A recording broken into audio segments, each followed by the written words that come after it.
Hello friend, સ્વાગત છે તમારું મારી ચેનલ વાઘેલાસ ખાના ખજાનામાં। જો તમને મારી રેસિપીઓ ગમે તો પ્લીઝ મારી ચેનલને જરૂરથી સબસ્ક્રાઈબ કરજો અને લાઈક કરવાનું બિલકુલ ના ભૂલતા। તો આજે આપણે ફાડા લાપસી બનાવીશું। તો મેં અહીંયા પાણી ગરમ કરવા માટે મૂકી દીધું છે। આપણે જેટલા ફાડા લઈએ તેનાથી 3 ગણું આપણે પાણી લેવાનું છે। તો મેં અહીંયા 2 વાટકી જેટલા ઘઉંના ફાડા લીધા છે। તો મેં 6 વાટકી જેટલું પાણી ગરમ કરવા માટે મૂકી દીધું છે સાઈડ પર। અને બીજી બાજુ એક કઢાઈમાં 1 મોટી વાટકી ભરી અને ઘી એડ કરી દીધું છે। તમે ઘીનો ઉપયોગ થોડો વધારે પણ કરી શકો છો તમારી મરજી મુજબ। અને તેની અંદર 2 વાટકી ફાડા નાખી દીધા છે અને તેને 2-3 મિનિટ એકદમ સારી રીતે ઘી સાથે શેકી લઈશું। તમને જો વધારે ઘી પસંદ હોય તો તમે થોડું વધારે પણ ઘી લઈ શકો છો। 2-3 મિનિટ જેવું ઘી સાથે આપણે ફાડાને શેકી લેવાના છે, જ્યાં સુધી થોડા વ્હાઈટ ના થઈ જાય ત્યાં સુધી।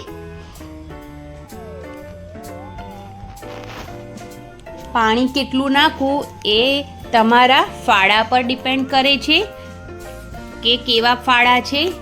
પાણી તેની સાથે વધારે કે ઓછું પણ જઈ શકે છે। તો તમારી જો પાણી ખૂટે તો થોડું ફરીથી ગરમ કરી અને તમે પાણી એડ કરી શકો છો ફાડામાં।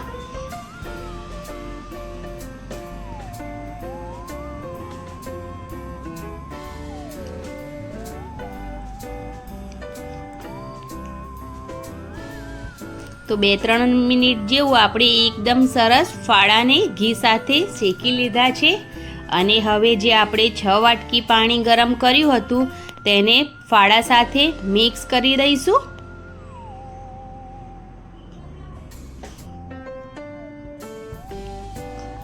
પાણી હંમેશા ગરમ કરીને જ રેડવાનું છે આપણે આ ફાડા લાપસીમાં। તમને એવું લાગે કે થોડી કચાશ રહી ગઈ છે તો તમે થોડું પાણી ગરમ કરીને પણ ઉમેરી શકો છો।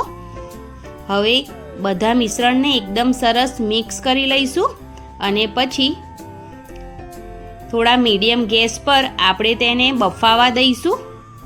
જ્યાં સુધી ફાડા બફાય છે ત્યાં સુધી થોડું બાદામ કાજુ અને પિસ્તા દ્રાક્ષને થોડું 1-1.5 ચમચી જેટલા ઘીમાં આપણે તેને થોડા સાંતળી લઈશું। 1 મિનિટ જેવું તો ખૂબ જ સરસ સંતળાઈ ગયા છે। હવે આપણે ફાડા ચેક કરી લઈએ તો બધું જ પાણી બળી ગયું છે અને ફાડા પણ એકદમ સરસ છૂટા છૂટા થઈ ગયા છે। તો તેને પહેલાં એકદમ સારી રીતે મિક્સ કરી લઈએ અને હવે ગેસની ફ્લેમ એકદમ સ્લો કરી દીધી છે મેં। ફાડામાં પૂરતું પાણી જ આવી ગયું છે, મારે વધારે પાણી ઉમેરવાની બિલકુલ જરૂર નથી પડી। જેટલું નાખ્યું છે તેનાથી જ એકદમ સરસ ફાડા ચઢાઈ ગયા છે। હાથેથી દબાવીએ તો તે સારી રીતે દબાઈ પણ જાય છે, એટલે કે આપણા ફાડા એકદમ સરસ બફાઈ ગયા છે। તો તમે જેટલું ફાડાને લો એનાથી 3 ગણું પાણી ઉમેરી દેશો તો તમારા પણ ફાડા એકદમ સરસ બફાઈ જશે। હવે જે ઘીમાં સાંતળ્યું હતું આપણે ડ્રાય ફ્રૂટ્સ તેને પણ એડ કરી દઈશું અને મિક્સ કરી લઈશું।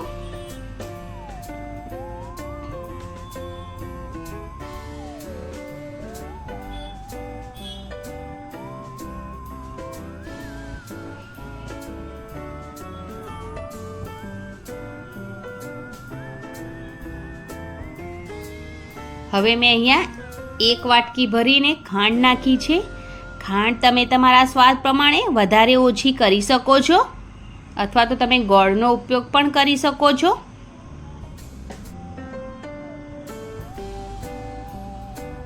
આ ફાડા લાપસી ખાવાની ખૂબ જ મજા આવે છે। તમે એકવાર જરૂરથી આ રીતથી ફાડા લાપસી બનાવજો, ખૂબ જ સરસ ટેસ્ટ આવે છે। અને હવે ખાંડ નાખ્યા પછી ખાંડ એનું પાણી છોડશે એટલે પાછું લાપસીમાં થોડું પાણી થઈ જશે, એટલે આપણે ઢાંકણ ઢાંકી 5-1 મિનિટ જેવું, જ્યાં સુધી બધું પાણી બળી ના જાય અને ઘી છૂટું ના પડે ત્યાં સુધી આપણે તેને શેકાવા દઈશું। તો તો અહીંયા 5 મિનિટ થઈ ગઈ છે અને ઘી પણ સાઈડ પર છૂટું પડી ગયું છે અને ખાંડનું પાણી પણ એકદમ સારી રીતે બળી ગયું છે. તો હવે તેને પછી એકવાર પાછું મિક્સ કરી લઈશું.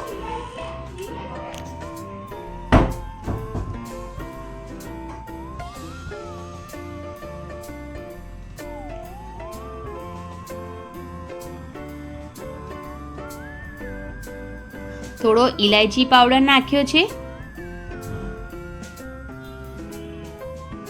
હવે તેને પણ એકદમ સારી રીતે મિક્સ કરી લઈશું.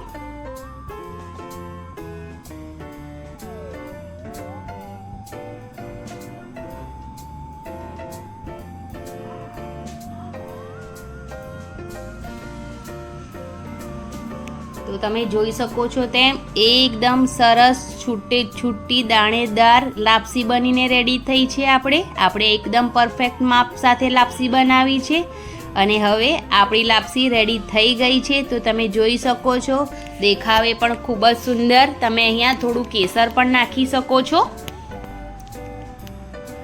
આપણી લાપસી રેડી થઈ ગઈ છે. તો ચાલો હવે તેને આપણે સર્વ કરી લઈએ. તો બસ ખૂબ જ આસાન રેસીપી છે અને આ તો વર્ષો જૂની રેસીપી છે. બનાવવી ખૂબ જ આસાન અને ખાવામાં એકદમ લાજવાબ એવી ફાળા લાપસી તમે જરૂરથી બનાવો. બધાને ખૂબ જ પસંદ આવશે. કોઈ મહેમાન આવતું હોય ત્યારે બનાવો તો પણ ચાલે. એવી સરસ આ લાપસી બનીને રેડી થઈ ગઈ છે. તમે તેની ઉપર ગાર્નિશિંગ માટે બદામ, કાજુ અને પિસ્તાને નાખી શકો છો અથવા તો થોડી ખસખસ પણ નાખી શકો છો. તમે જોઈ શકો છો તેમ મેં આ જ રીતે તેને ગાર્નિશિંગ કર્યું છે. તો એકદમ લાજવાબ એવી એકદમ ટેસ્ટી છૂટી અને દાણેદાર એવી ફાળા લાપસી અહીંયા રેડી થઈ ગઈ છે. તો તમને જો મારી આ ફાળા લાપસીની રેસીપી પસંદ આવતી હોય તો પ્લીઝ મારી ચેનલને જરૂરથી સબસ્ક્રાઈબ કરજો અને લાઈક પહેલાં જ કરી લેજો. તમારા ફેમિલી મેમ્બરમાં જરૂરથી શેર કરજો અને કોમેન્ટમાં જરૂર જણાવજો કે તમને રેસીપી કેવી લાગી. Thank you.